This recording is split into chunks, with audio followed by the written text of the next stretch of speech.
If you don't love me at my worst, then you don't deserve me at my worst. So I'm sorry. I'll try to get better.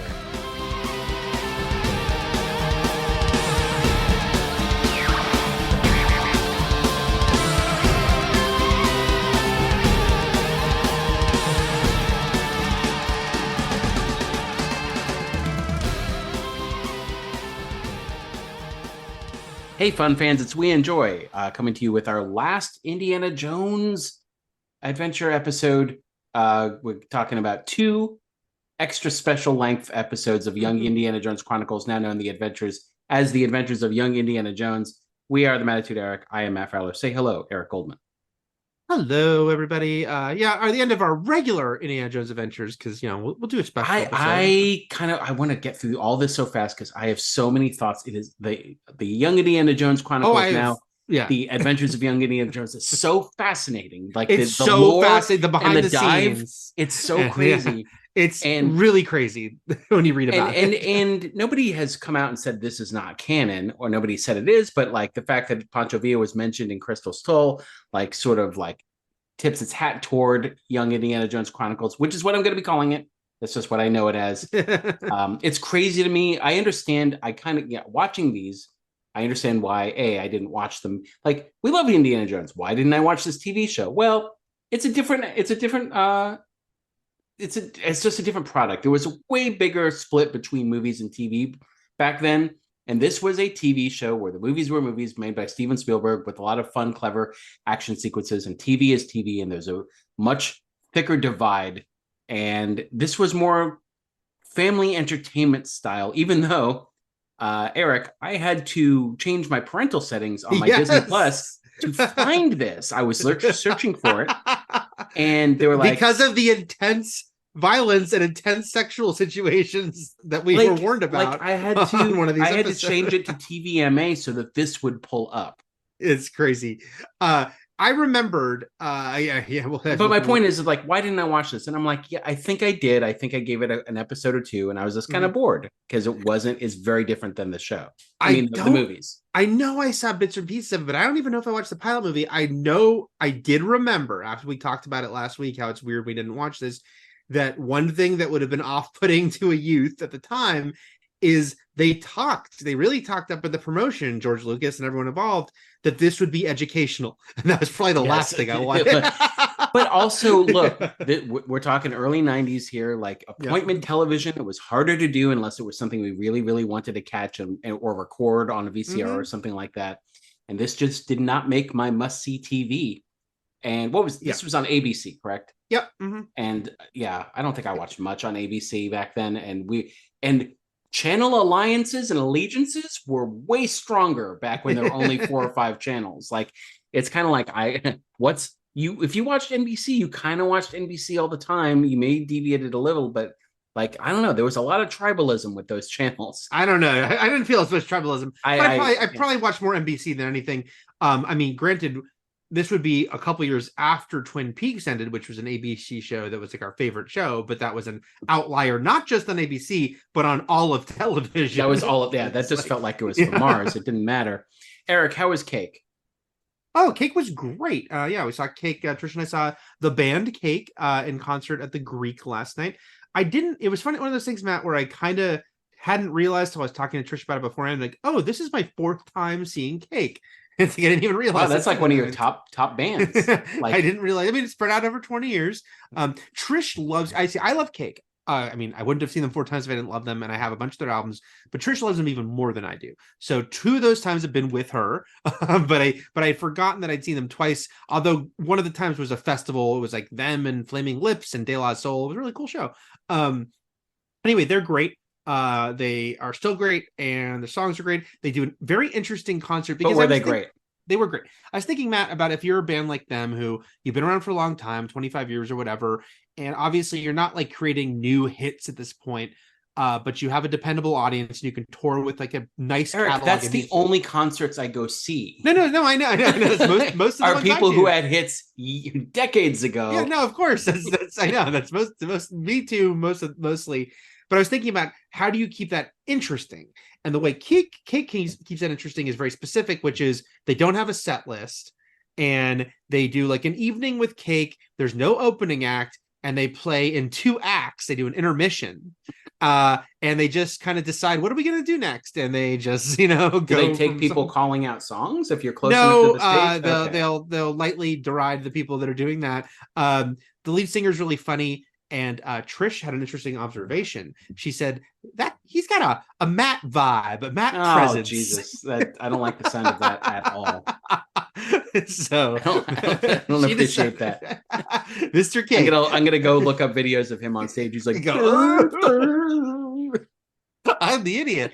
Anyway, everyone do the idiot. They're very good. You're reminding me of when we went over Christmas and saw Chris Isaak with no opening act. He is also very funny. He's got a cool like cruise ship director vibe. I don't know if that I meant to say cool, but fun. Mm-hmm.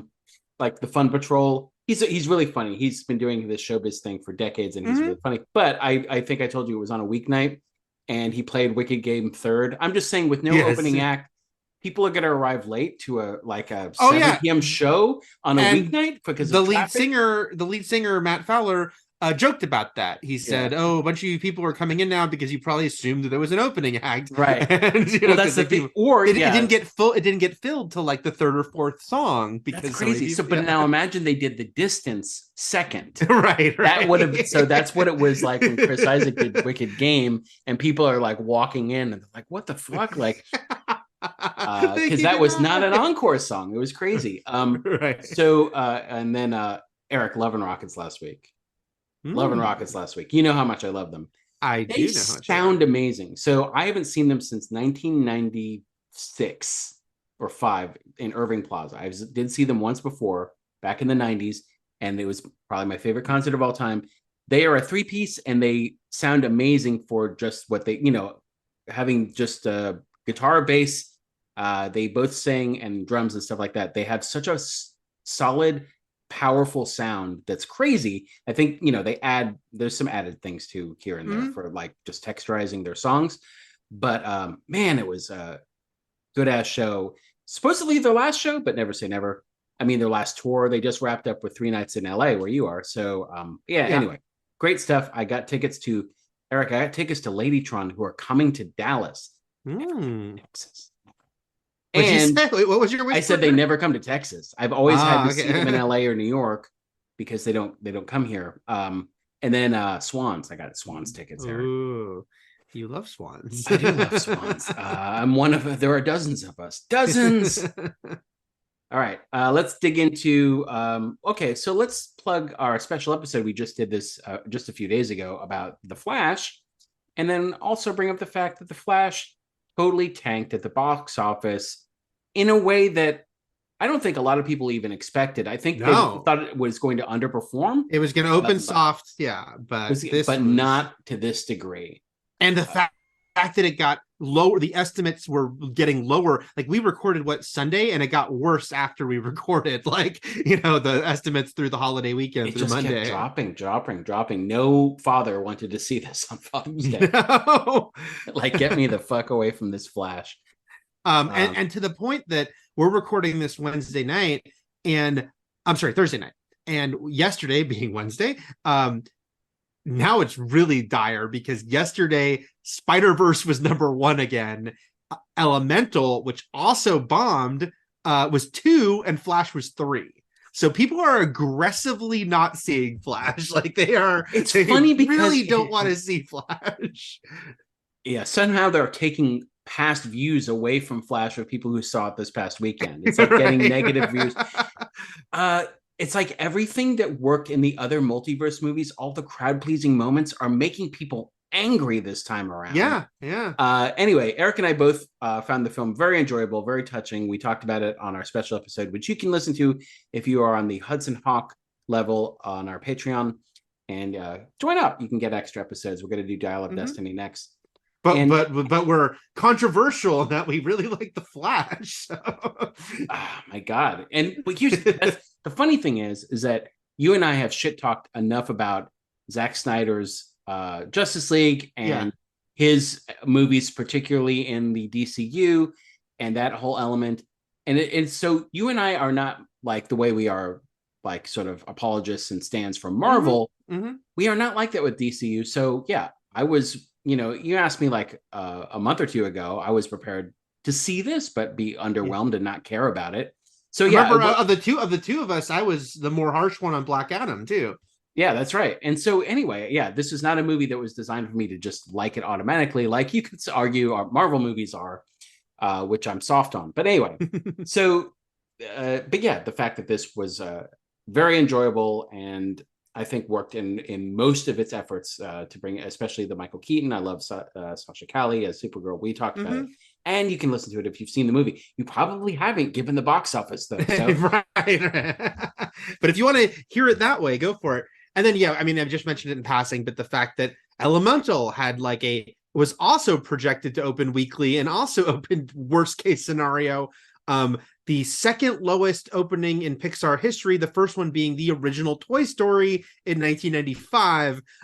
So with inflation, of course, by far the worst. This even one, that movie, obviously, and we talked about it when we were talking about leading into the weekend of Elemental, of like that still had Tim Allen and Tom Hanks. Like this didn't have anyone.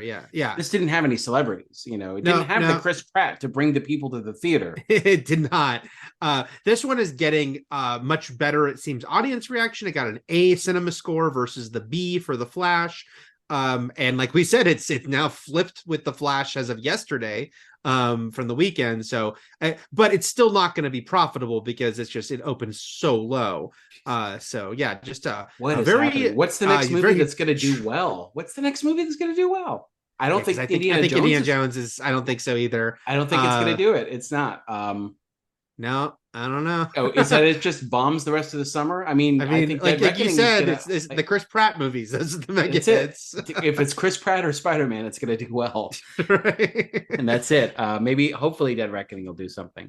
Dead Reckoning will do well. I think Dead Reckoning will do well. What do they do globally? I mean, those movies never hit a billion. So Fallout was the biggest hit. And it was like what, 700? I'm looking it up. Yeah, it is. It was in the 700s. So yeah. This, a lot of people wonder, will the fact that Top Gun Maverick was so massive almost make this, get this like halo effect, has this next Tom Cruise IMAX worthy, Yeah, because remember, movies were just back. They were back. Now they're not back. Yeah. Actually, I think Barbie is going to do a lot better than people think it will. I think every week again, it's not going to do gangbusters, but it's going to do well. It's going to be Oppenheimer. But yeah, Warner Brothers certainly hope so after The Flash goes. Speaking of Warner Brothers, I want to get through this quickly because again, I really want to talk about Young Indiana Jones Chronicles. But I would love to go a few days without having to hear goddamn Zaslav's name. Jesus in Christ. Anything. I can't even watch AEW Collision without CM Punk bringing him up. Get Zaslav out of my life. I've said this many times, but it's almost never good for the executive in question if a bunch of people start learning the name of like a studio executive. It's rarely like for a good reason that it's kind of normies are learning the name. It's not like who's great? Zaslav. It's kind of like, how's my driving? Does anyone ever call that number on the bumper sticker to tell the person they were great at driving? Usually to criticize. Anyway, I didn't even bring up the news, which is that a lot of people at TCM, part of Warner Brothers Discovery, a lot of top-level executives were laid off as part of Warner Brothers just sort of fire sailing everything at the moment, trying to recoup money wherever they can, chopping things up into little pieces. And a lot of and some very acclaimed directors, the ones who usually don't refer to Marvel movies as cinema, were very worried about this. And apparently since this story broke, Spielberg, Scorsese, and Paul Thomas Anderson all got on a phone together or separately with Zaslav. I think it was together. It was like this insane thing that these three guys are like, we need to meet with you. And of course, who has the power to get him on the phone immediately? Well, it's those three guys. Mostly it's Spielberg. Yeah. Mostly the other two are there, but yeah, the other two just add to Spielberg's clout.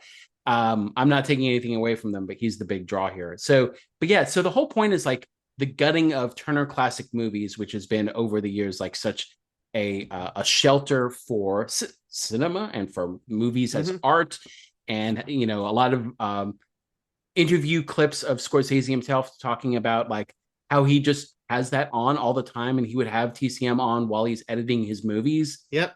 Because you never know. And there was that one interview where he like, it was like, oh, tonight at 4 a.m. TCM showing blah, blah, blah. Like, some classic movie that he just No, that was with Charlie Rose, and he knew that there was a movie on at 4 a.m. Yeah, exactly. Yeah. But yeah, so anyway, they have released a joint statement following their conversation with Zaslav, saying that they think everything's going to be all right. Their confidence that what they love, this channel, is not going to go away, because there's also a TCM Film Festival. It's a brand outside of just the actual cable channel that it's on, that all of these directors have been a part of and have been associated with this film festival. I think Paul Thomas Anderson was there last year even. So anyway, but they seem confident in whatever Zaslav told them. But Eric, I don't trust that Zaslav. Because what was we'll just end on a news portion on this, which is that the day after they put out the statement saying, he assured us, and again, it is funny to see their clout, that they basically got this meeting and got him to say, I'm not shuttering TCM. It's still keep exactly going. Did they actually get him to change his mind? What was his original plan? We'll never know. No.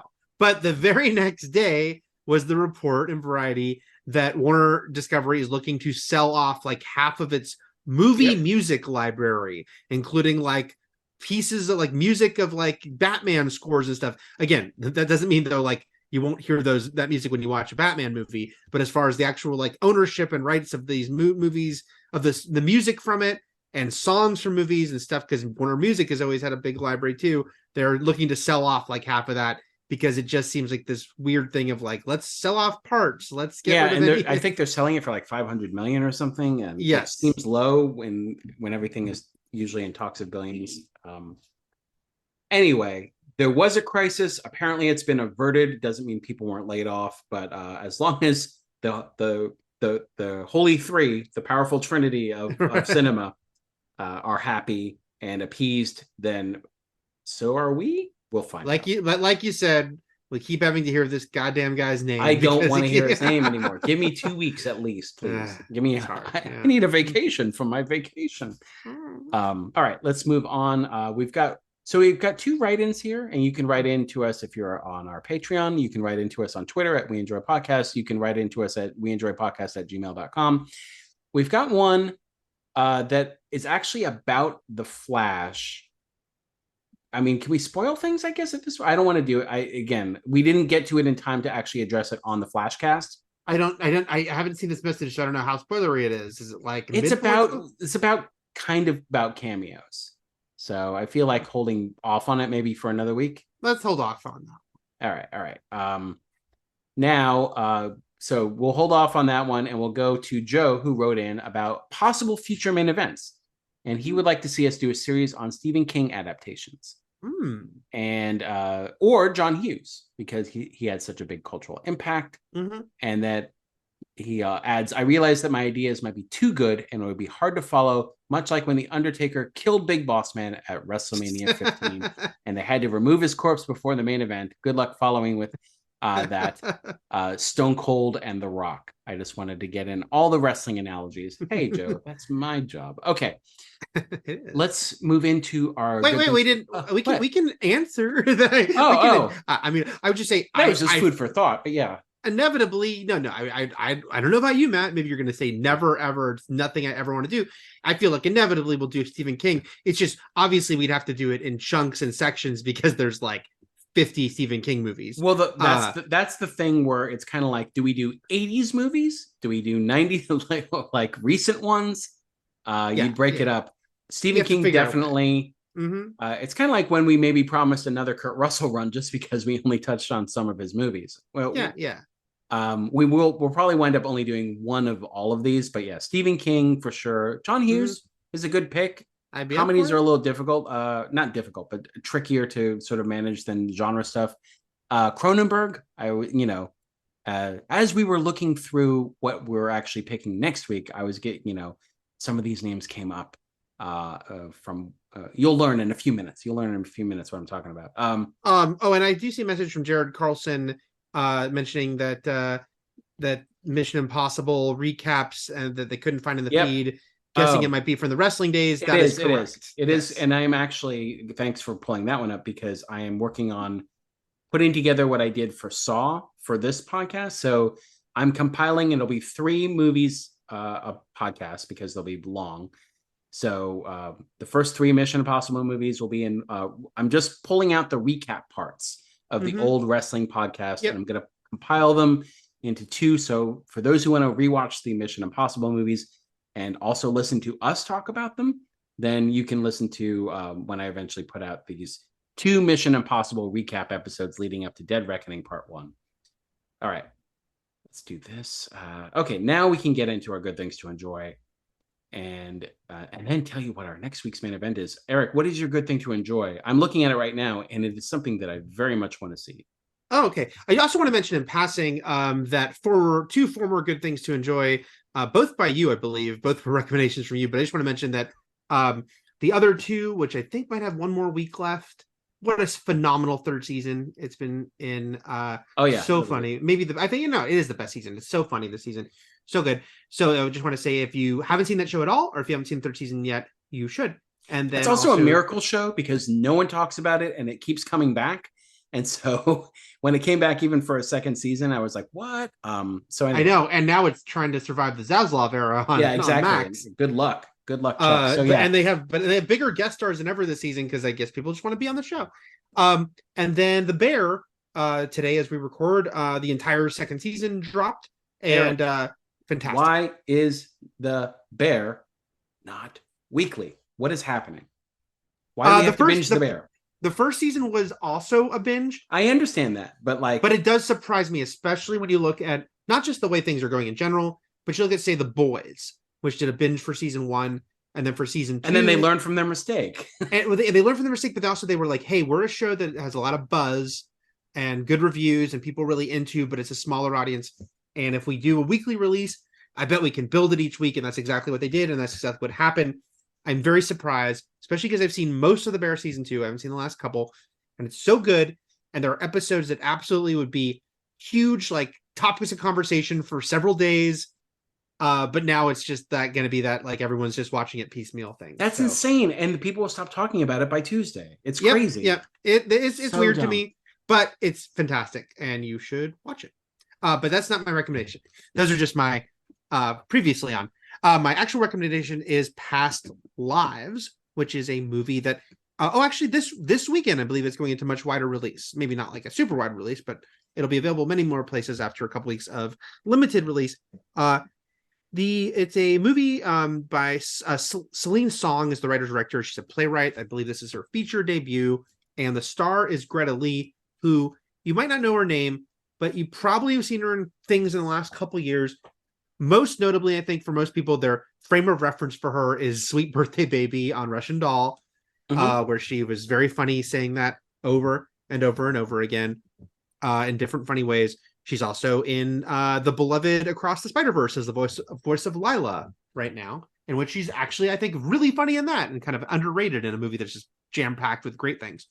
Anyway, this is a drama, though, and it's the first time, that she's the center of something like this, the lead, and a dramatic lead. And it's this great... I didn't know a lot about it when I went to see it, but... I don't know anything about it, except that it's supposed to be great. I loved it, Matt. It's a very semi-autobiographical movie by the filmmaker about just being a Korean immigrant who immigrated with her family when she was a kid to Canada. And this guy that was her sort of childhood in Korea, her childhood crush, that when she was 12 years old, they were friends. They were, as flirty as 12-year-olds can be. They have a chaperone date with their parents. Very cute. Very maybe this could become something when they get older, except she moves away first to Canada, then America. and the movie is in 3 different time frames. It's 24 years ago when she's leaving Korea, 12 years ago when they find each other online and start talking first, messaging and then actually Skyping all the time and talking to each other. And then now when she is married and he comes to New York on a vacation, and she's gonna meet up with them for the first time in 24 years. It's just such a great movie. It's a movie. It's a quiet movie. I can't overhype how great Greta Lee is. She just sort of does this really great performance as a woman who is very, by the time we see her as, now she's super Americanized, doesn't really speak Korean except with her mom, she mentions, except for this guy, because he barely speaks English. She has a American husband, and just this sort of thing about like her meeting up with this guy and the feelings it brings up, not just like, because this is not like a trashy, this is not, there's the version of the story from the setup I described that can be a very different type of like Lifetime movie. It's not that.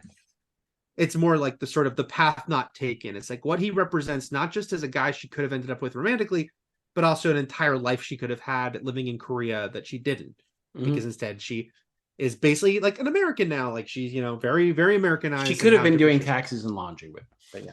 Yes. But it's a really great movie. I loved it. I made me super emotional. I want to see it again. All 3 of the lead performers, her, and then Tae Yoo plays the her old friend from Korea, and then John Magaro, who plays her husband, are excellent. There's like this central scene of the 3 of them having dinner together that's so great. Just like hits all the beats. And there's already been a lot of Oscar talk for Greta Lee that I think will continue. I mean, we have a lot more of the year to go, but it's such a great performance, and it's really cool to see someone who's been working for a while and has a lot of credits, but this is such a spotlight movie. Matt, I learned she's someone I can very much relate to. She's an LA private school kid. She went to Harvard Westlake. Oh, yeah. Your rivals. Well, no, we weren't quite rivals. I mean, I took my SATs at Harvard Just like Westlake. Bayside and Valley. That's right. Anyway, it's A24 put this out, but this is not one of their super weird movies. This is just like a cool character drama. What a phenomenon A24 is as a studio that does make movies, but mostly known for the bulk of their career as an acquisition studio and distributor. And they're a brand. It's crazy, and their brand includes a movie like this. So you also think like weird, quirky, and gruesome horror stuff. But then it's also like, yes, very like actual amazing dramas, like quiet, meditative dramas that usually incorporate marginalized voices, right? Like that's another big part. So yeah. Did you watch them? You're saying something similar, but I mean, obviously you're not saying things, that it's A24 is such an interesting imprint, because I watched a YouTube video recently talking about them and saying, the same thing. It's so rare that you get someone like that, like a studio that can have like such brand identification and kind of mean things to people and sell high-end merchandise. It's interesting. I wrote a video script for IGN that I wrote an article and then also tweaked it and worked it into a video script for IGN.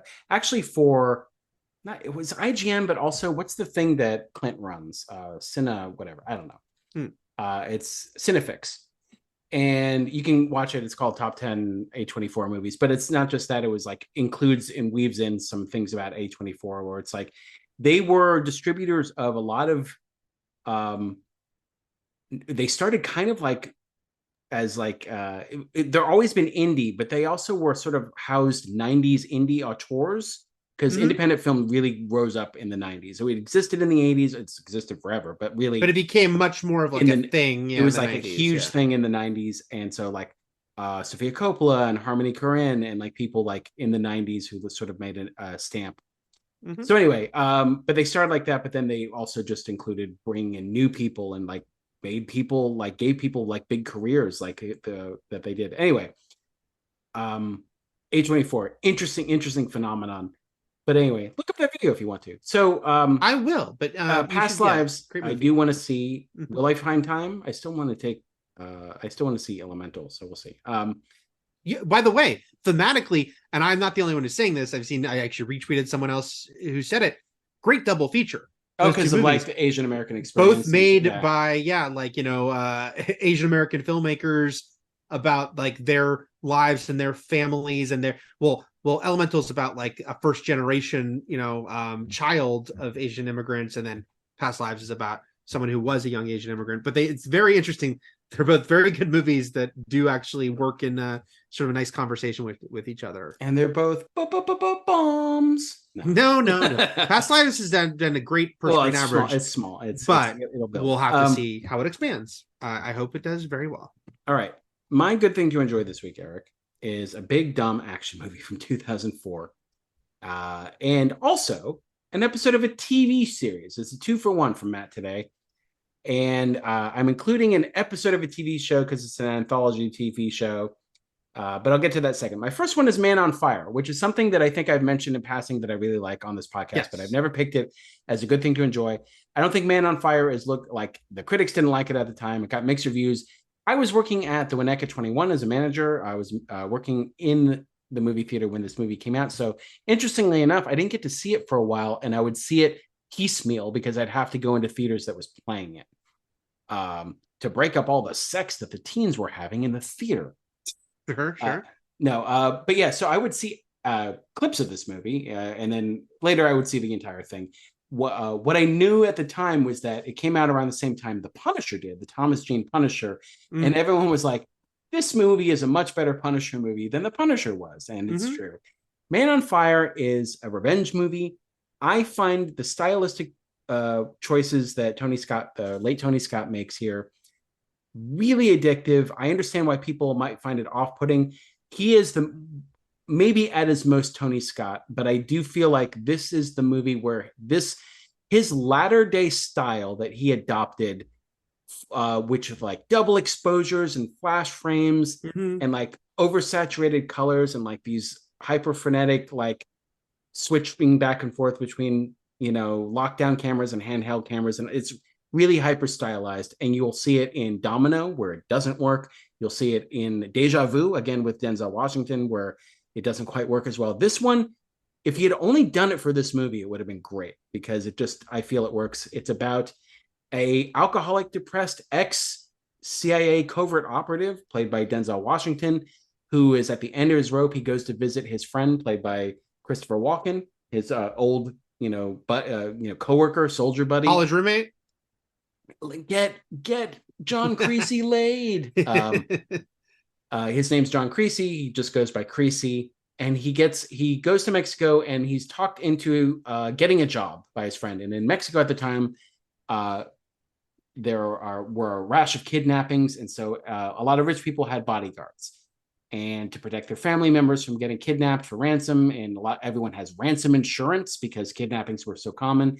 So he becomes the bodyguard for a young girl played by Dakota Fanning, who plays Lupita Ramos, and her father is played by Mark Anthony, and her mother's Rhoda Mitchell. Anyway, Denzel Washington is a morbid, closed off, just utterly down, suicidal ex-soldier, and young Lupita brings out the joy in him, and they form this bond, and then she is kidnapped, and he goes on a warpath. And that's kind of the movie. There's some twists and turns here and there. I think it's all really well done. I think he and Dakota Fanning are amazing when they have their scenes together, and which is why I'm so overjoyed to see her return as an adult actress in the Equalizer 3. So there's a Man on Fire reunion that I feel it's kind of long overdue, but it is weird that Denzel Washington, if you look back at like movie stars who did a lot of revenge movies, he does a lot of revenge movies. Like he's for sure. Like this movie, and then his 3 Equalizer movies now, and even like I don't know, he's a big action star. Like what's the Western he did also with Anton Fuqua? He works with the same director. Magnificent Seven, right? Yeah, the remake of Magnificent Seven that he did with Chris Pratt. Yes, which I watched for the first time, like, I don't know, 2 months ago. I watched it on a flight. It's a good flight movie. Mm-hmm. But yeah, weird? So I love Man on Fire. It's one of my always on movies, which means I can always just have it on in the background. There are parts that really, really get me emotionally. Again, I understand if people find it too stylized, but I think everything really works here. Now, if you watch it on Max, where you can watch it right now, it's actually the longer version with some extended scenes, but it is not the version with the alternate ending, which I don't like.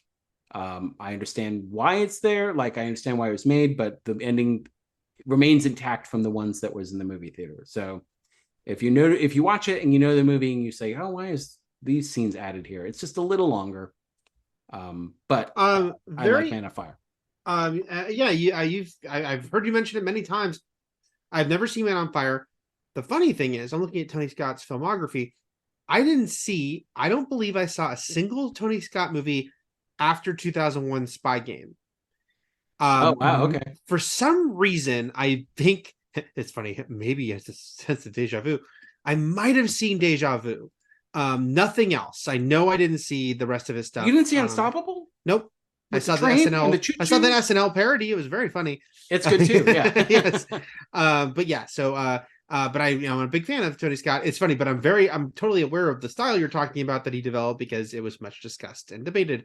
But yes. So there's a lot of Nine Inch Nails music in this movie. If you like that, I do. Also, I should just quickly mention this is based on a book that was in sort of development heck for quite a while until it got actually made into a movie in 1987. So this was actually a movie before, starring Scott Glenn, set in Italy, which is where the book takes place.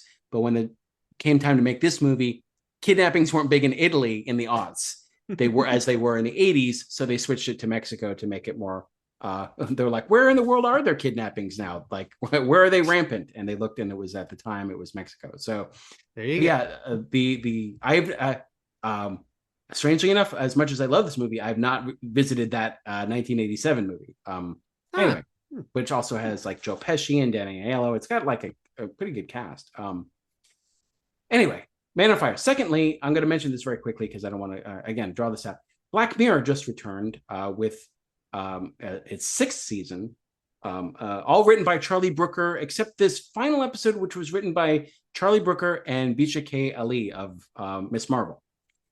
And this, I have not watched all of season 6 yet, but I'm picking this episode out as if it's just a standalone movie, as much of these are. The same way I could just recommend San Junipero. I believe that was season 4. No, season 3. When was San Junipero? Doesn't matter. Season 3.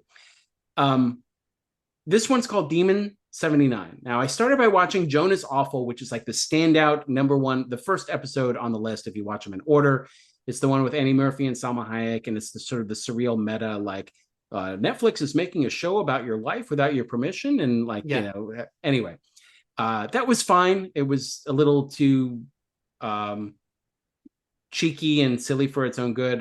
There is place for that in Black Mirror, but some of it didn't work for me. Demon 79, though, I thought was great, and it's set in 1979 in England, and it stars Anjana Vasan, who is from We Are Lady Parts. She is a Singaporean actress based in London. And Popeye Sidhu, if you've seen him maybe in I May Destroy You, which is also great from 2020. And she's basically a shop girl who is facing a lot of racial prejudice from her neighborhood and her coworkers, who inadvertently unleashes a apprentice demon, a demon who is trying to get his stripes as a demon, and tells her that and so there's a knock at the cabin element here, tells her that she has to kill 3 people before Mayday or else an apocalypse will hit the world.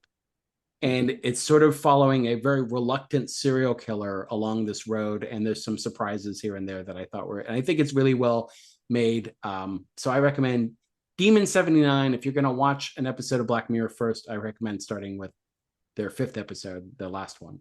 Okay. That's on Netflix, obviously, because that's where Black Mirror lives. It is. All right. Eric. Yes. Our main event next week. Yes. We are doing what we did last year during 2022. We went back to 1982 for a pick of, I don't know, Eric picks a movie, I pick a movie, Eric picks a movie, I pick a movie from a specific year. This time, obviously, we're doing 1983. And Was it obvious? well, I don't know. 2022, we're doing 1983 this time around. So Eric's made the first pick. And these can be small movies that we haven't seen in a while. These can be movies we really know well. We try to avoid anything franchisable. That's kind of the rule, where it's like we don't want to do something that may wind up fitting into a future main event run somewhere else. So last time, if you followed our 1982, we did The Last Unicorn and Tootsie and E.T. and stuff like that. But now we're going to do 1983, and Eric's pick is up first. What are we watching next week? We are watching War Games. War Games. I tried to do William Regal and failed spectacularly. William Regal is a wrestler. War Games is a War wrestling Games. Anyway, unrelated to this motion picture. Oh, does Matthew Broderick and Ali Sheedy not battle it out in a double cage, a double ring surrounded by a double cage? Yeah, they do not. But yeah, so we're gonna kick off our 1983 flashbacks with War Games, which is available currently on Showtime or Paramount Plus with Showtime. And if you don't have either of those, you could rent or buy it most anywhere. I don't. I have Paramount Plus, but not with Showtime. Fucking Showtime. Yeah. All right. So yeah, starring Matthew Broderick. Who else? Was Dabney Coleman in that? Yes, he was, because I went to a Dabney double at the New Bev several years ago. Was it Cloak and Dagger, or was it Short Time? It was Cloak and Dagger and War Games. Okay. Yeah, his big 80s, his early tech, 80s. The Dabney tech double. Yeah. I saw Cloak and Dagger when I was a kid, and it scared me. I remember the guy got knifed in the back in that movie. Also, when I saw Octopussy, a guy got knifed in the back, and it scared me. I think getting knifed in the back is really terrifying. He didn't love the idea. But it's like a thrown knife. It's not like someone stabs you like a slasher movie. It's like an assassin's knife. Okay, let's get into Young Indiana Jones Chronicles. Eric Goldman. My goodness. I have a lot of notes, but where do I even start? Let's start with the TVMA part, which we mentioned up top, which is that you do have to switch your parental settings on Disney Plus. Well, I was shocked. I didn't understand why you had your parental settings on. I don't know, because why do I need to search TVMA on Disney Plus? Deadpool. I don't need to watch. I've seen a lot of episodes of Daredevil. You want to watch Logan? You need. They don't default to having the. Here's the thing. These aren't things I've tried. I have since they've arrived on Disney Plus. I have not tried to watch them. Right. I've seen them enough. But at some point, you made a choice to put those on. Right. But anyway, it's a whole thing too, because you can't even do it from your like app, or at least I couldn't. I had to go to actually use my MacBook and go to the website and all that. It's a big hassle. And then you find out, well, why is it TVMA? Well, I don't know. There's some questionable things in here. Whether we consider all of this canon or some of it or none of it, there is, I don't know. Am I comforted by the fact that it possibly canon that Indiana Jones went blackface in Tangiers and learned brown face, but yeah. Like here's the thing, he used walnut oil to make his skin darker, but then he didn't even go out with the wrap on. He just went out like full faced. And learning a very important lesson too, Eric, is that there's a good form of slavery and a bad form of slavery. And, I mean, I don't think it was that there was a good form of slavery, but it was the worst form of slavery. Yes, there is a worse form of slavery, but the episode itself seemed to suggest that because they were about to be sold into the worst form of slavery, isn't a relief that Omar gets to go back to the not as bad form of slavery. And then he's like, thank you. I'll never do any of this because I'm a slave, but thank you for giving me dreams I can't achieve because I am not allowed to. Remind me to talk about actual Omar's fate that never made it to screen, which is that he did get to do things, but that never made it. Anyway, or the fact that Indiana Jones' entire life of adventure is kicked off by wanting to go to a seedy whorehouse in Mexico during spring break. Get Indy laid. I joked, and yet that spring break adventure would be getting his cousin's just like, hey, want to go see some titties, and like pulls out this gross bordello pamphlet. And this is right after Indy has a sweetheart, He a high does. school He never, sweetheart. Eric. Robin Lively is he his never- high school sweetheart. Not only is it Robin Lively, it's Nancy Drew. So the episode plays around with that because her father's an author who created Nancy Drew, based. The joke is it's based on her, his actual daughter, which is not what's true because he didn't have a daughter named Nancy. But yes.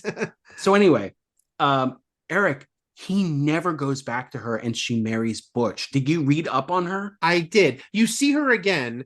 She filmed Robin She Lively. married Butch. I know. This is an insane show. It is an insane show, and it's made more. We have to talk about it up front because I think it's going to just be referenced too much for me not to. And because it's, again, the show itself is not great, although it's interesting. But the making of it is fascinating, and the fact that how it changed and the George Lucas of it all, man, is this we are watching right now on Disney Plus reconfigured episodes that were additional bridging scenes were filmed for, where they took previous installments, compiled them into different episodes to play out Indy's life actually chronologically, instead of all over the place, because they would leap back and forth in time on the TV show. It would be a kid episode, a teen episode at first. So like the Princeton episode, which we saw where he's with Thomas Edison, which is part of the spring break episode this time around, was immediately followed by him being in the war, in World War One. Like it's like I'm going on spring break, and then he's in World War again. It's like 2 years later, and then they go back. Also, the Princeton episode was a season 2 episode versus the Egypt and Mexico being the pilot. That's the funniest part, is the pilot was a 2-hour pilot that introduced you to both actors playing Indy. That's why they're connected. That's why Dimitri and the Jackal, because that was how it originally aired. Yeah. As so one movie. The reason we picked these two is you get a kid episode, and then a Sean Patrick Flannery episode, but also they moved the original back half of the pilot to the spring break episode. So if you're watching these new ones, it's like 5 or 6 episodes before Indy finally comes full circle with Demetrius and gets that jackal head. Demetrius, by the way, played 2 characters in Raiders. Played, what's the guy who wasn't why can't I remember the English actor's name who played Dr. Octopus? Alfred Molina. So the one who wasn't Alfred Molina in the beginning of Raiders, who gets killed by the Jovito darts in the back. He played him, and he was the Eye Patch Monkey Man. So he was so anyone wanting closure that Eye Patch Monkey Man never died, you get to watch him blow up in the spring break episode. What a spring break. What a spring break. There was a lot of reusing of actors, and I read how Paul Freeman was on maybe 2 different episodes of different characters. People from Star Wars as well, popping in and out. But so the other thing, like what I was saying about how it's really strange to watch this and have the first half of the spring break episode movie be an adventure Indy has with his high school sweetheart. They go to a school dance together. Then he leaves on a trip and he wants to go to a whorehouse.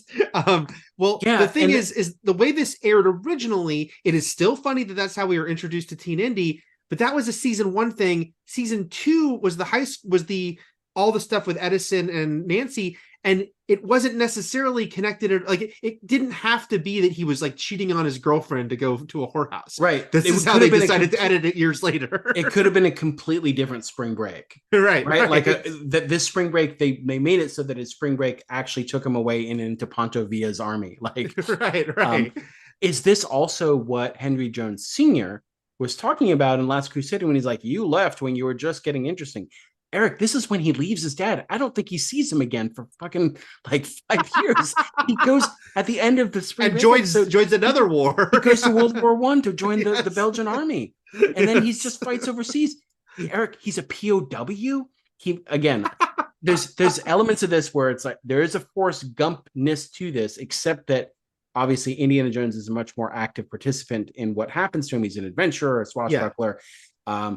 I like that he is actually, they build up early on how good he is at languages. He's it's plot points that he actually corrects Lawrence people. of Arabia tells him he needs to learn Yeah. languages. Yeah, so T.E. Lawrence in the first episode, who that was another thing that was talked when the show premiered. I kind of, it was all coming back to me, which is A, it would be educational, and B, piggybacking on that he was going to always encounter historical, real life historical rules. So T.E. Lawrence is the one who gets him into archaeology, takes him into Cos Tomb, along with another famous archaeologist whose name I don't remember, but he's played by Pip Torrens, who was on Preacher and just on Succession. I think he was on like 2 or 3 episodes of Succession. British actor who so then this there's a whole list of like guest stars who again weren't famous at the time, but would go on to be famous. Some were famous at the time, some weren't. Like the next episode, Eric, after spring break, his love interest is Elizabeth Hurley. As he falls in love with someone in London. So it's fascinating to see who's in this. And Clark Gregg is in Clark Gregg was in this, and even the guy who played Dr. Thompson is a recognizable actor. I don't remember his name. But I want to say that the Forrest Gump element of this is like, as I look at the other plots of the episodes, it's like Indiana Jones is taught the blues by a jazz legend. And that's kind of like it seems really clumsy and stupid. Those parts where it's just like Indy. I do want to say though, because this is a big part of my notes, if I had watched any of this before I watched Crystal Skull, again, this would have been a decade later, I wouldn't have had such a problem with Indiana Jones as a soldier and spy. This whole series is about him being a spy. Soldier and spy. Yes. It's about him being a spy. It's not about him being an archaeologist. It is sort of, but it's mostly about him being a soldier. He talks about wanting to be an archaeologist. And a spy. Yes. He's a master spy. If you look at some of the summaries of other episodes, he joined spy rings in Europe. And it's crazy. So yeah, I wouldn't have been like, this doesn't seem very Indiana Jones. So yeah, things that the movies never mentioned. He was a soldier in World War I. Other things, and then I started doing deep dives into the books where it's like he had a sister who died when she was very young. He also had a first wife who died, who was I think she was a Scottish woman named Deirdre, for which he has kids. So he's got kids and he has grandkids. One who's named Spike, and he's a grunge rocker in 1991. I know that the kids and grandkids. So another weird thing about the fact, and again, because Lucas is Lucas, you can't watch the original versions of these episodes like legally. I mean, I'm sure people that are out there, but like Star Wars, when he changes them, it's like, nope, that's it. And one thing that got completely removed with these re-edits were the original framing device, which Matt referenced earlier, where a 93-year-old Indy living in the year 1993, it was like a present day Indiana Jones, is kind of telling these adventures with these book endings. So that all got removed. However, a lot like the thing about him having kids and grandkids comes from there. And that's where it can't quite line up with the movies. It's like, oh, he has a son and a daughter and all these little things. But it's funny because if you go to fandom.com and go down this weird labyrinthine rabbit hole, first of all, if you look at these specific episodes, a lot of the plot summaries on Fandom, Eric, don't give the episode. It gives the bookends. Yes. Like that's all that's there are like, contextually, Yes. Old Indiana Jones talks to somebody at a beauty pageant about like following their dreams, then the end part, but it doesn't have any of the middle part. Then if you look up Indiana Jones family, it's got all of his family members, including people from the books.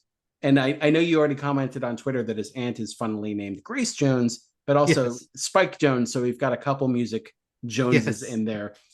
But yeah, so it's never going to quite line up, but it's never been discredited either, except by omission from the movies. So because he doesn't talk about it, you're like, well, then I guess it didn't happen, except the Pancho Villa thing.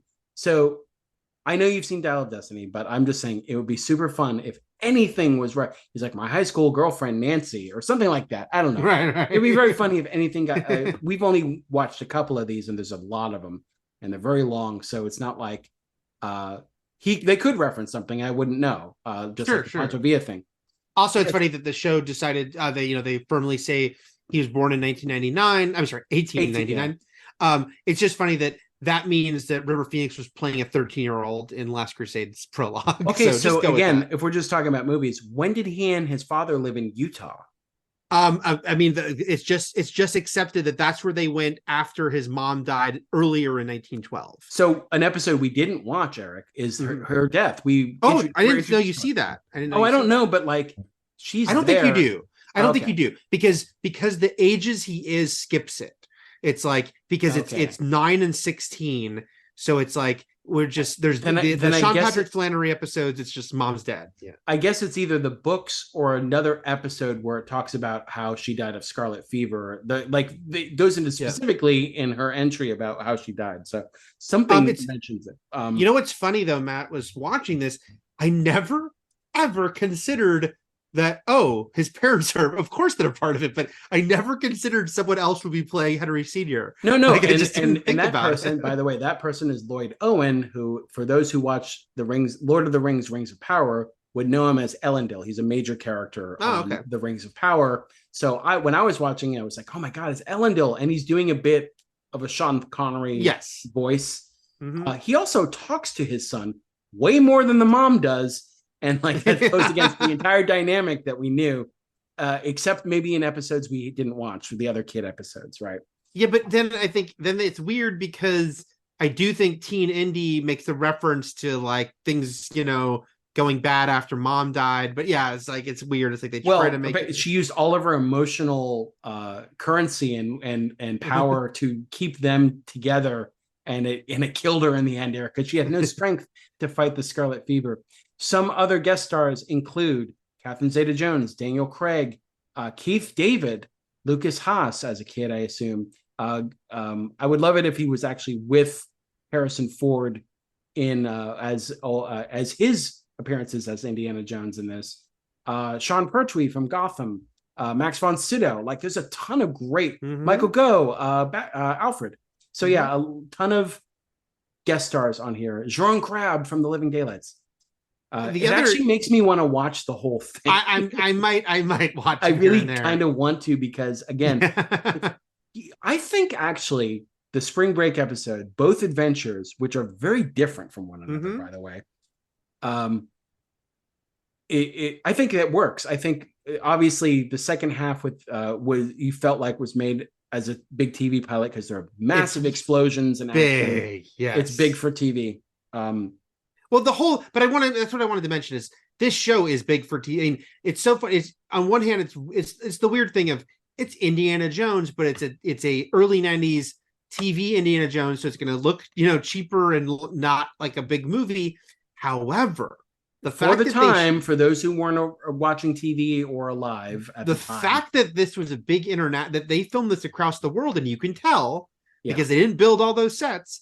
That is very impressive, and that's the power of Lucas, that this freaking show, that they shot all over the world at actual historical sites and actual different countries, and that is obvious watching it because there was no volume to do it all in. So I also think it's interesting that he actually has a war friend, the guy who he leaves with at the end of Spring Break episode, Remy, appears more, and they're soldiers together, and it's kind of like he's the Mac, right? Like he's the Mac that like would have been an interesting character to show up in Crystal Skull and not Mac.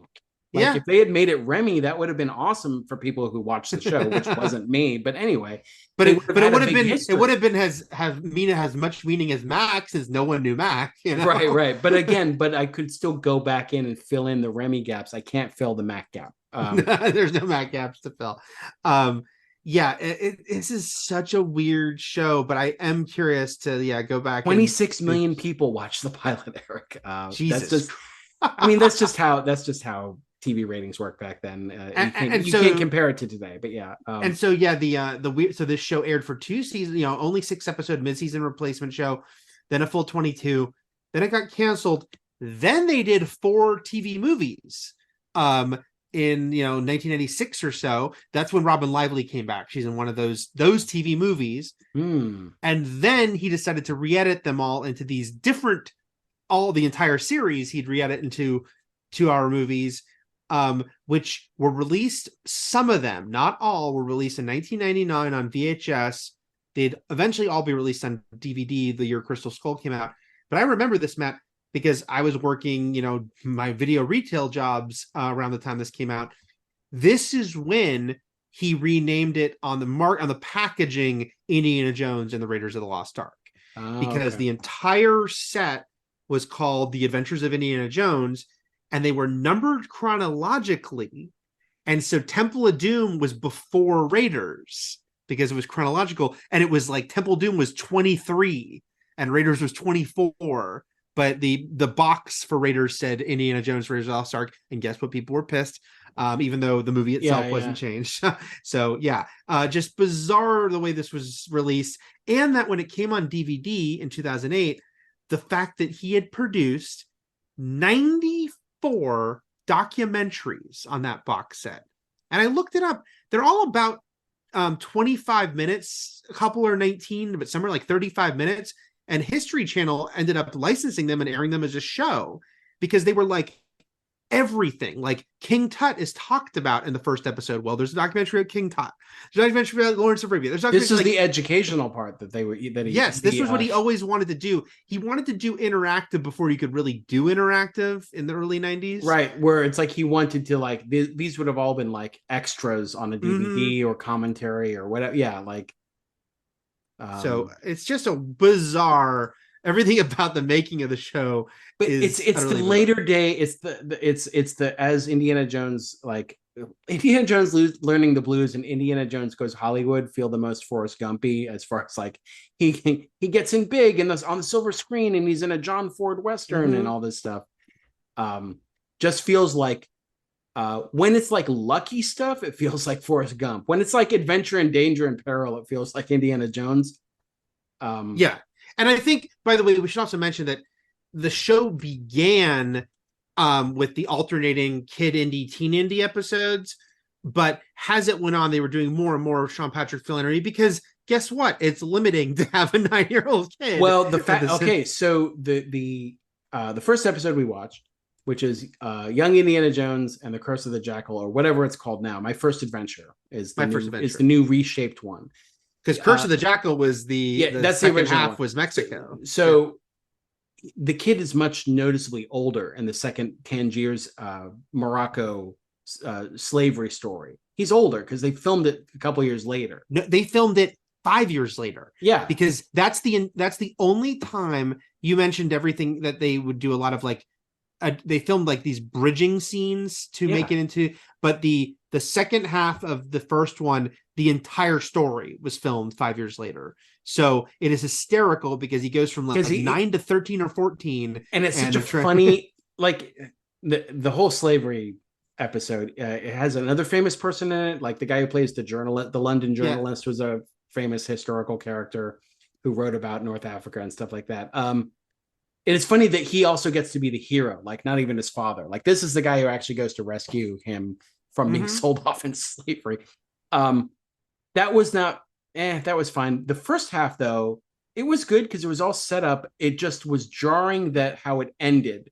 Not just the switch to the older kid actor, but also like, I've hid the jackal. You'll never get it. You found him. And like, what happened after that? What did T.E. Lawrence do to the murderer? Like, how did he get away? It's super weird, and it got weirder when I read. How did he escape? It got weirder when I read what it originally was, and this was what was made to make it transition better. I was so confused. So that first 2-hour movie, we are watching the first half shot in I think 1991, aired in 93. The second half shot in 96. With the kid is now no builder, but the bridging scene, the scene where they fight in the sand and he's like, you'll never find it. That scene was shot in 1997 on the set of The Phantom Menace, with doubles used for the kid and Mrs. Seymour and the other guy up on the hill looking down. You can it looks so bad. Yeah. That's what's so weird. I was like, okay, what was the original ending to this episode? The original ending of the episode is Lawrence goes chasing after Dimitri, but Dimitri gets to a ship first and gets away on the ship. He's just laying in the sand, so sleepy. Yeah, which is obviously a better transition to now. It's going to be the Mexican adventure, and he's going to find Dimitri years later. This is weird. This was their reshoot to try to make it connect better, but like you said, it does like what happened. Like that we don't understand why that happened. and it's just the bizarreness that we're watching something shot over multiple years. Trying to make it all mesh together. But the other thing I want to say about this is, man, it's like I actually thought that first half had it was tough going for me. It was probably the toughest part for me because it is very much the George Lucas who's going to make Phantom Menace soon, because of how he thinks of like a little kid. The fact that he wants to center little kids in his adventures. Like, what if this character that people love is a little kid? And the fact that this character, little Indiana Jones, goes whoopee, jumps yippee. up and cheers, just like little Anakin says yippee. Yeah. No, good point. And you're also reminding me of a very funny Patton Oswalt sketch where he's talking about the cool. Yeah, why do you think the character? He's like, hey, cool? You like Boba Fett? What if he was a little kid? You like Indiana Jones? What if he was a little kid? So it was funny to me to just be like, wow, this is like a very George Lucas view of what this little kid should be like. And it was interesting to me to see that they started to veer away from the kid version, just because, it must have been funny for that kid actor because they stopped using him as much. And then they call him back 5 years later and be like, act like you're 9 still. Because do this terrible story about your best friend Omar, who's in slavery. Your best friend, the slave, you will not free. But yeah, I read that there was another version where Omar like actually leads like a slave revolt and like goes out and they all follow their dreams and everything. I don't know. I'm guessing, I didn't read that, but I'm guessing there were scripts for season 3 that were never shot. And except for this one, because they shot it 5 years later, this was a script for season 3 never shot. That was just let's act like it's the same year. And he would have come back. Oh man, I wish I didn't know Nancy married Butch. Like something should come back and something shouldn't. Yes, because she was so cool. She was so cool. Like the Nancy Drew character she's playing in that Joe Johnston directed episode, by the way. Yes. So we should mention also Frank Darabont was a writer on this show. Also directing was Terry Jones of Monty Python, Mike Newell, who would Mike Newell, who would go on to direct many things, including Harry Potter's, 4 Weddings and a Funeral, stuff like that. Yep. And then notably Joe Johnston of the MCU and Jumanji and many other things. And then notably this first episode, and I don't think it's the only one. I think you wrote a few. Jonathan Hales wrote this first episode, and again, Lucas has story credit a lot. Jonathan Hales notably co-wrote Attack of the Clones, the only time that Lucas is not the sole credited like writer on one of the prequels. So he's got a crew there. But yeah, the Nancy Drew thing is so funny because I can't remember her dad's name. Again, her dad is a real person. Stratemeyer, yeah. The creator of Hardy Boys and Nancy Drew, but they did a very fictional thing of like, what if his daughter was a plucky girl named Nancy who solved mysteries, and that was his inspiration. In real life, he did have 2 daughters, one of whom would ghostwrite Nancy Drew stories for him, but her name was Harriet, not Nancy. Yeah, Edward Stratemeyer was the author, and then. Even down in Mexico, not only did we get Pancho Villa, but we got General Pershing, who was a real character, and then fucking Patton. Patton shows up, murders people in a bar, and goes back, and like very Patton of him. Oh, what would be the best? I'm sorry, I'm cutting you off from a good point about Patton, but I just as we were talking about Little Indy, I was like, here's the callback that Dial of Destiny should do: have 80-year-old Harrison Ford as Indiana Jones say, "Jeepers." Jeepers Creepers.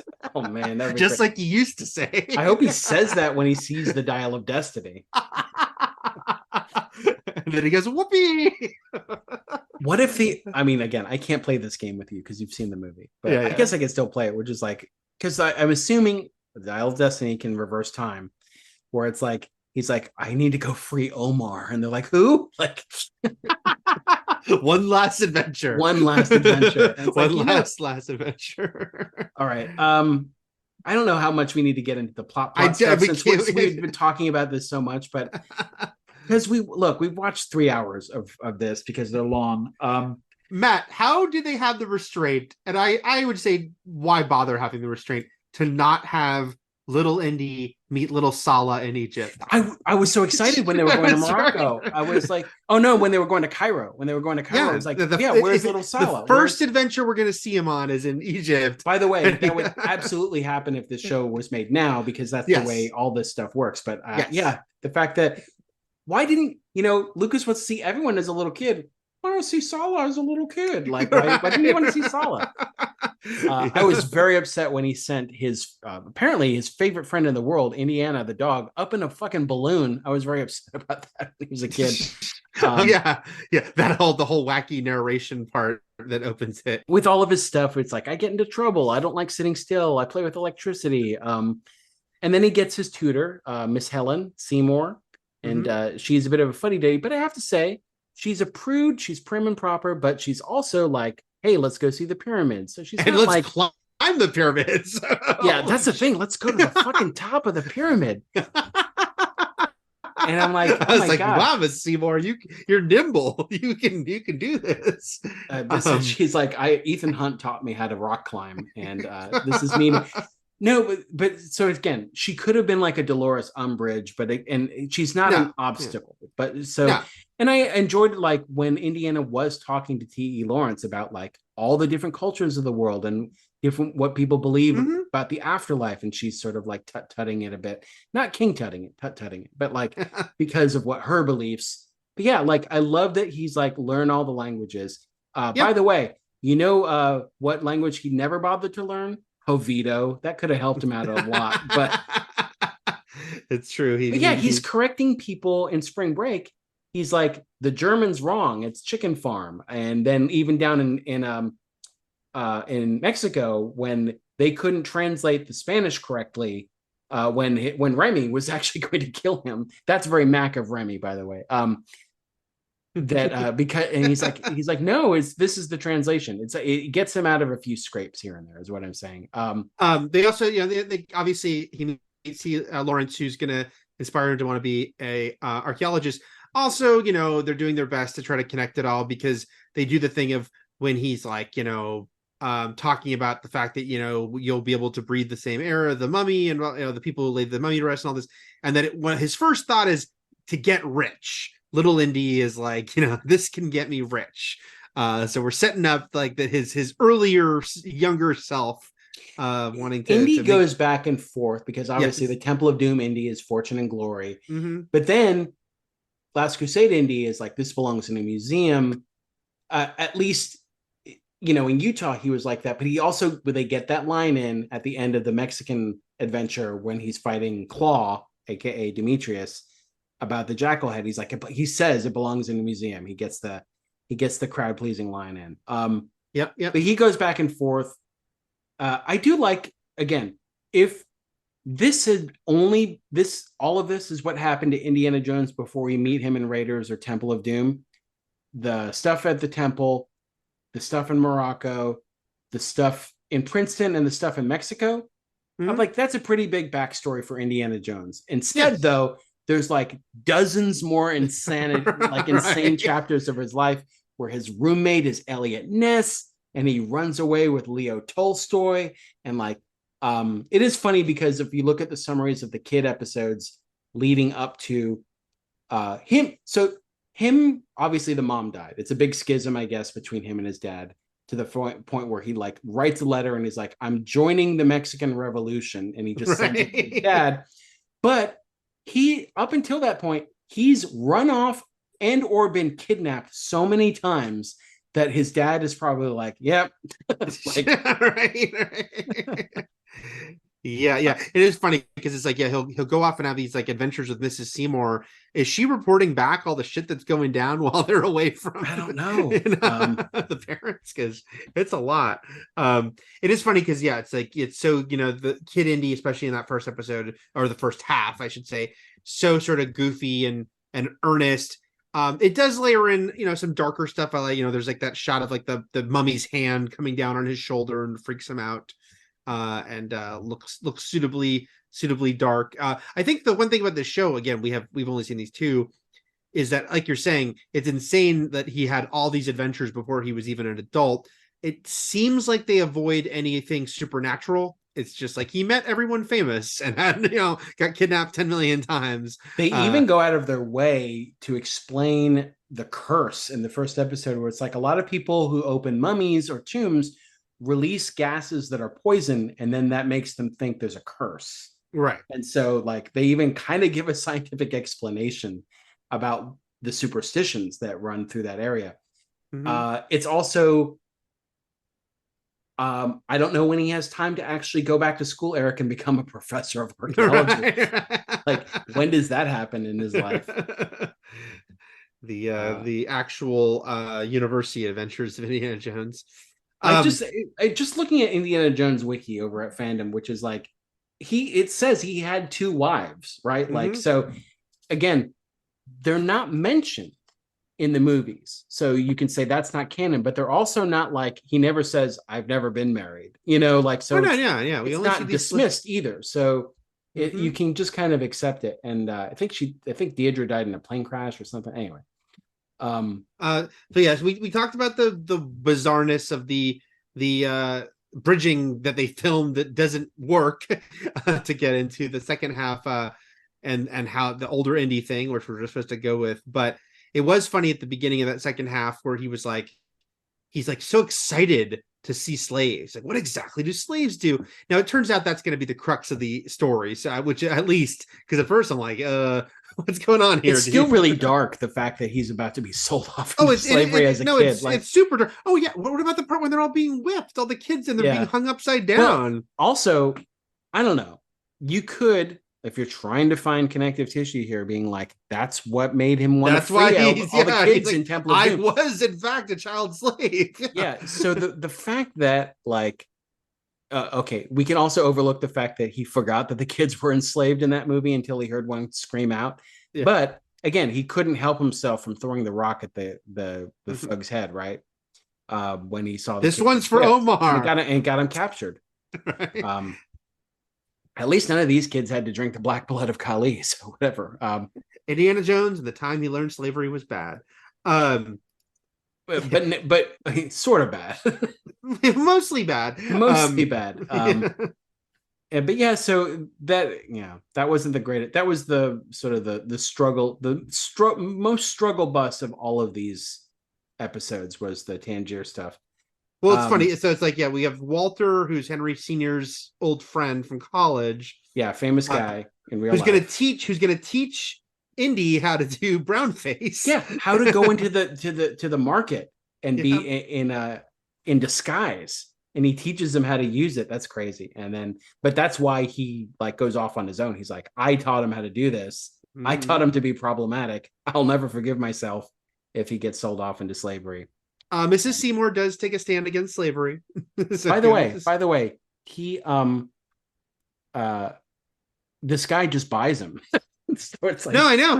It's like it's not like a big adventure where he has to free him and beat up a bunch of people. He buys him, and then they like manage to do like a trick to get Omar cheaper. Yeah. That's like, and then they overhear Omar talking, so they have to run.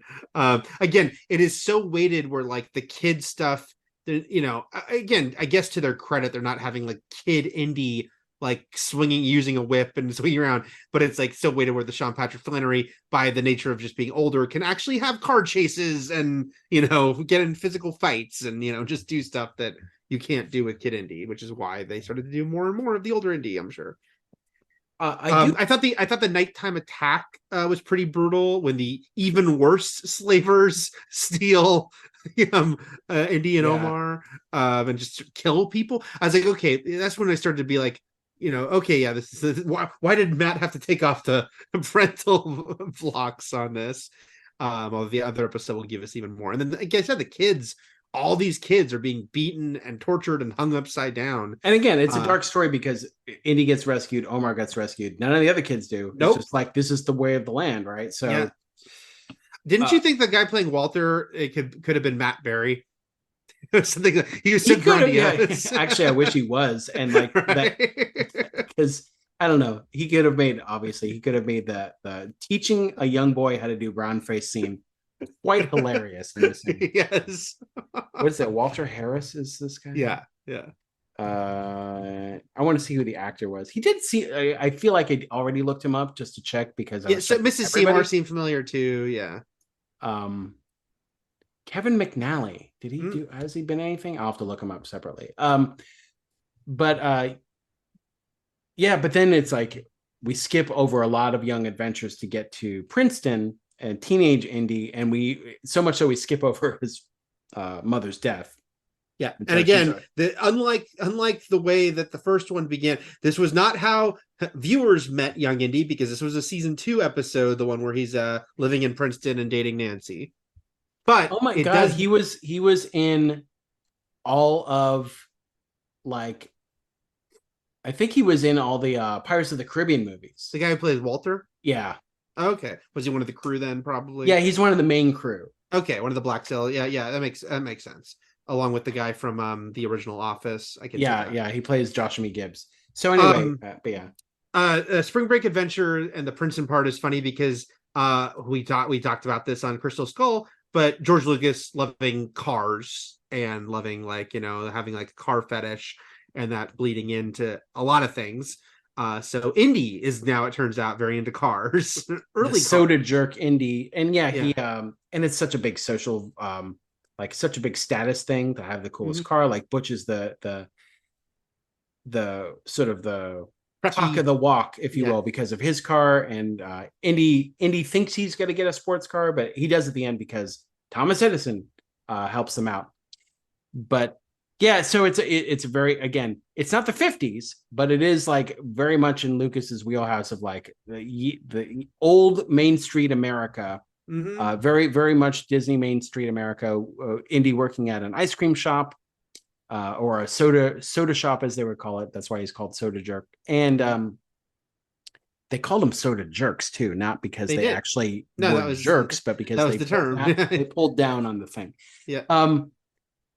And so he's got this like really nice high school relationship with Nancy, and they seem to be there. There's a moment where they would totally get a fuck on a train if this old woman didn't like go in. There's also a point where they're like literally looking for kidnappers, and he wants to fuck in a barn. And he's like, if this doesn't happen, I'm gonna go to a whorehouse. He's like, look, the second I get away from you. But I don't know. Was the middle part where he talks to her filmed separately? Because he says I have to go to Albuquerque. Yes, because I read about this. That's because that bridging episode. Yes, that scene was shot years later. And because he didn't go to Albuquerque originally, I think he went to Santa Fe, and they said it's funny because the map still shows Santa Fe. Like it's actually it creates an error. Yeah. Yes. No. Okay, so that connects the stories, whereas previously he didn't leave her forever to go to a whorehouse in Ponte Villa. No. It just ended. It would have just ended with them having the showing up at prom. Yay! And then a different episode from a year before would have had them, Indy meeting up with his cousin to get laid. I guess I have to find the episode where she's married to Butch and has kids, unless it's just mentioned. I'm not sure. I know she does come back. But... She does come. Yeah, probably maybe that's when they shot that scene. Probably, in the classroom. Such a weird show. Such a weird show. The creation of it is weird, and then what the final product is partially because of its strange creation. And then they go and they find they go to Albuquerque. The extended family. Indy's cousin Frank is like, "Hey, want to go get laid?" There's this really whimsical music as they're traveling down to the border, like to go to this bordello. They go to a border town, and the border town is attacked by Pancho Villa and his men, robbing banks and robbing things. And Indiana Jones takes off after them. Very soon after that, he's captured and has a Willie Scott moment where like he's about to be shot, and he's like, "But I'm gonna miss high school." It reminded me very much of like her. She's like, "I'm not gonna have good things to say about this when I get back," as her heart's about to be ripped out. We should mention just going back to what would have originally been the opening scene of the original version of this episode is him writing to Lawrence, who does come back, played by a different actor because it's older Lawrence. Right. Yeah, so he doesn't look like Jude Law anymore, or I guess they were looking for a Peter O'Toole, obviously. Or the real guy. I don't even know what the real T.E. Lawrence looks like. If he looks like Jude Law and or Peter O'Toole, maybe he does. But okay, that makes sense. Where he's trying to figure out the right words to write to T.E. To Ned, as he calls him, right? And yes. but yeah, so then basically after that, Frank takes off. He doesn't follow Indy, and Nope. Indiana Jones is just on his own in a whole new life, and decides to never return home. Just decides I'm just gonna join these guys. Yeah. And this wasn't a time with, obviously, like, I guess there were phones in Mexico. He could have fucking called. But he writes a letter instead. I did laugh when he says definitely gonna miss high school because he's in a war now. Look, I didn't look ahead necessarily, because after this he's in World War One. I don't know when he comes home and sees his dad again. Right. When does he come home? I don't know. I didn't check to see how many years he's actually away after. And I know they aged him to 21. They do. The Sean Patrick Flannery played 16 to 21. I'll say this: he and Frank are like, "Hey, we're gonna go camping," and his Henry Jones Sr. is like, "That sounds okay," and then Frank runs back and is like, "Indiana Jones took off after Pancho Villa in Mexico. Well, is he alive? Is he dead? I don't know. How long before he writes that letter? Like, does his dad think he's dead because he got killed by bandits?" Yes,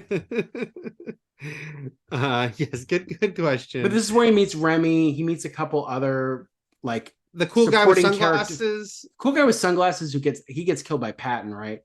And then there's another really, like, handsome looking dude who gets killed in the storming of the fortress. But yeah, big stunts for here where they use there's a big train where they have. This is a big, yeah. I mean, this is very impressive. I mean, this is just impressive scale. Well, they blow up the wall of that fortress. It's very impressive. There's a shitload of extras. Yeah. This does show you that this is a TV show produced by George Lucas, and Spielberg. This Amblin produced this as well, because this is not a scale that a network TV show today would do, but especially not in early 90s was not doing shit like this. There are interesting elements at play here. I think it didn't quite work in the kid slavery episode where Indiana Jones just learns the world's complicated. Right. And he kind of does here too. It serves more of a purpose though, because it makes him go off into a war, which is like after his time with Pancho Villa and this big battle at the fortress, and they start raiding Mr. Hearst's hacienda. I'm assuming that's William Randolph Hearst. Yes, who's name dropped. Right. Woodrow and Hearst. It's like, man, this show. Not only is he meeting everyone famous, but like other people are being mentioned that maybe I guess he can meet later. And they're basically like, he and Remy are kind of like, this isn't our scene anymore. And then when he meets the old man, who actually has a great scene. That is a good scene. Where they're like, steal all they all steal your chickens. Great quote. Which is like, it doesn't matter in the revolution, it's always the people who suffer. It doesn't matter who's in charge or who's leading the revolt. It's just the common people always have to pick up the slack. They all steal your chickens. And then that makes him want to join Remy, who's going to leave because he actually wants to go back and fight for his own people in his own land, for a war that after he saw the newsreel that Indy was translating and trying to soften, but they again, I love that he knows the languages. It's great. Yeah. No, that's really good.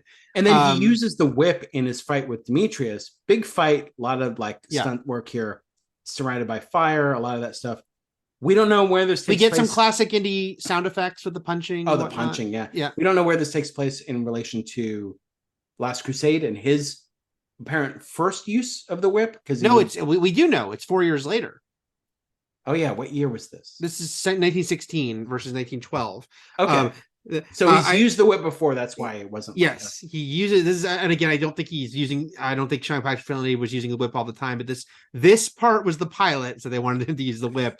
This Indiana Jones, even though a teenager, should have been really obsessed with finding the Cross of Coronado. Yes. Also, is his dad's obsession that him and his mom never understood with the Grail ever brought up? I want to know that too. I don't know how much this will dig into that. Like, he's still a professor of medieval literature. Apparently the other setup for this show, especially I guess with the kid episodes, is that his dad wrote a book, which made me think of what's the Will Ferrell I moderated the panel for, was it a Deadly Adoption, or what was the no, Yeah, what My was, Deadly Adoption or yeah, Affection, or something because like that. the whole where they make the whole thing is like the lure of the book tour that's what so the fact that Henry Sr. has a insane worldwide book tour in Well, he's going to he's giving these lectures. not eight, yeah, Yeah, lectures at different universities all over the world. And so Henry. Also this is one of those things where I'm pointing out just to be amused. I'm not actually angry about it, that they decided they weren't going to bother doing makeup for Sean Patrick Flanery every episode, because he doesn't have a scar on his chin, even though this indie should have a scar. The Sean Patrick Flanery indie should have a scar on his chin at this point. I'm fine with that. That was, Yeah. That was the least of what I recognized. No. Yeah. Drew my attention. I thought about it when he grabs the whip, because I did think, he's already used the whip before, and then I thought, he doesn't have a scar. You'll have to get another scar. You know what would have been really cool is if in an episode of like where he's like 21 or a little older, they're like, "Who's that on the radio?" It's like, "Oh, this is the new tune from Willie Scott." I was like, that'd be really cool. Anyway, again today, they would it would. Do this today. Hanging with young Sala. And then also mention that again, this in no way does this evoke visually Spielberg directed beautiful, but there are some beauty shots throughout, including the end with Remy and him both like riding into the red sunrise, and there's other sunrise shots here. They pepper them throughout. They do like an indie beauty shots where they can, that I did appreciate, especially knowing that they shot this show on 16 millimeter to make it cheap, because it was already so expensive. They didn't shoot on 35, they shot on 16, but they did get in some pretty shots when they could. This is crazy. This is a crazy show. It is a crazy show. Again, the fact that first episode was shot in across 6 years, 3 different years, having a 14-year-old pretend he's still 9. There's just some crazy shit going on.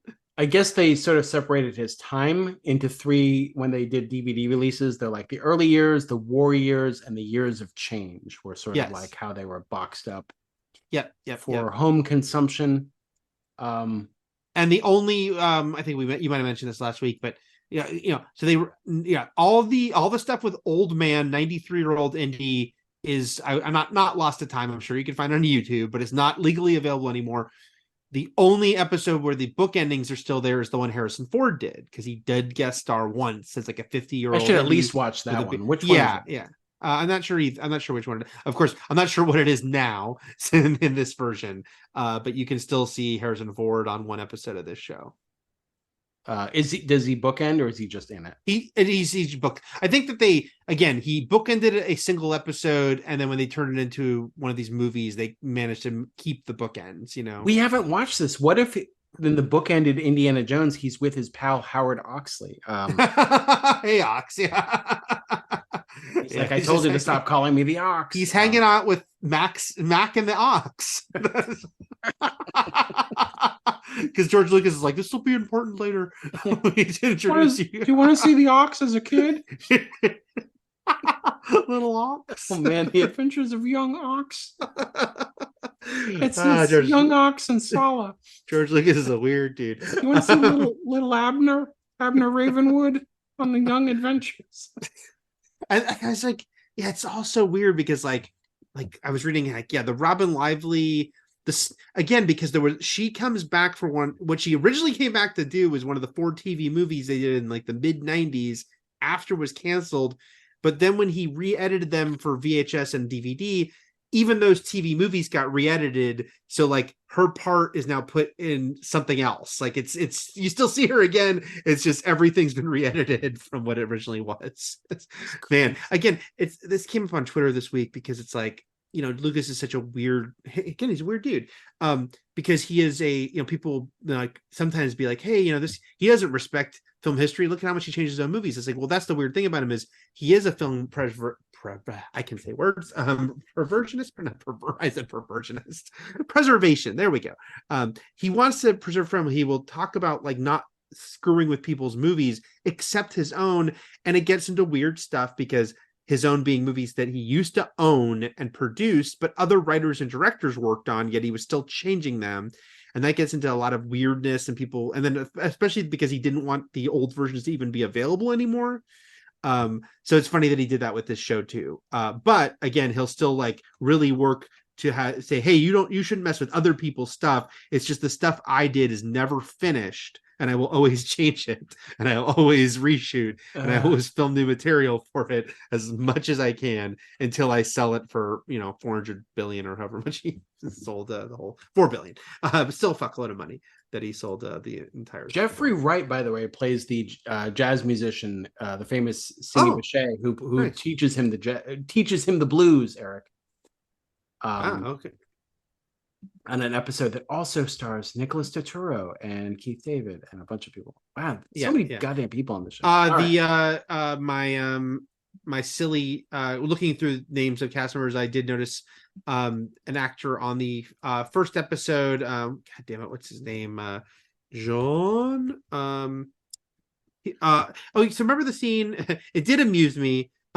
Where little Indy grosses everyone out. He's talking about like how you mummify someone. Yeah. But the ship's captain is played by an actor named Oliver Ford Davis, who is in the prequels. He is a CEO Babel, the right-hand man to Padme, who's an invasion, it'll be catastrophic, who's always just making proclamations of how terrible things are going on Naboo. And when I saw Hookins is in an episode of this as well. Well, I would hope so. Wait, but is he playing the same character as Raiders? No. That's what I'm saying. Paul Freeman plays a different character. Hookins, that's crazy that Paul Freeman does, because he's got a big role in Raiders as opposed to Hookins. But yeah. Oh boy. I guess Jeffrey Wright's in multiple episodes. This guy is a friend of Indy and Haish. So many. This is my thing, naming names. I could just name names all day here. But instead, we'll wrap things up. Any closing thoughts about this, or no? I just shut it down. I don't know. It's some of the stuff I read on the Wikipedia page. I'm like, is this true? Like, they say like that Lucas did originally approach River Phoenix about starring and Harrison Ford about appearing regularly. Neither of them wanted to do it. And then I think it said that I don't believe this is true, which is that Clint Eastwood was offered to play an older brother of Indiana Jones and was offered $10 million to do it. That doesn't seem true. I don't think that's true. It's so weird. Why, like a brother we never knew? Anyway. But also, right? I don't know if you can watch these documentaries anywhere. They're not on Disney Plus. 94 documentaries. At one point, History was airing them. I hope they're still available, because look, I mean, again, as much as I joke, and it's true that as a kid, I was like, this show's supposed to teach me I'm supposed to learn things. I don't want to watch that. I mean, it is, admirable that he did want to use this as a teaching tool, and that he made these documentaries, completely separate. They were just piggybacking off the things in these episodes, and there's so many of them, and I bet they're very well made. So I'd be curious to see those, but I don't even know if you can right now, or if they're floating out there. Give us the things that were made. Let us watch the things that you did. Yes, someone. Not if David Zaslav has. Oh my God, I didn't want to hear his name. Sorry, I'm sorry. I'm sorry. In 1918, Indiana Jones meets David Zaslav. Yeah, this is all fascinating. Yeah, again, it's a very clunky show. We only watched these. I say 2 episodes. They're really 4 episodes, but it's very clunky. But God, it wasn't boring to me, and the whole way that it's been made is very interesting. Oh, what a thing! All right. Yeah, that's it. Next week is War Games, starting some movies from 1983. And Eric told you where to watch it. It's I haven't seen War Games in many, many, many years, so this will be fun for me to catch up. All right, until next time, everything is possible, but nothing is real. And Shakma. Crack that whip. Shakma. Shakma!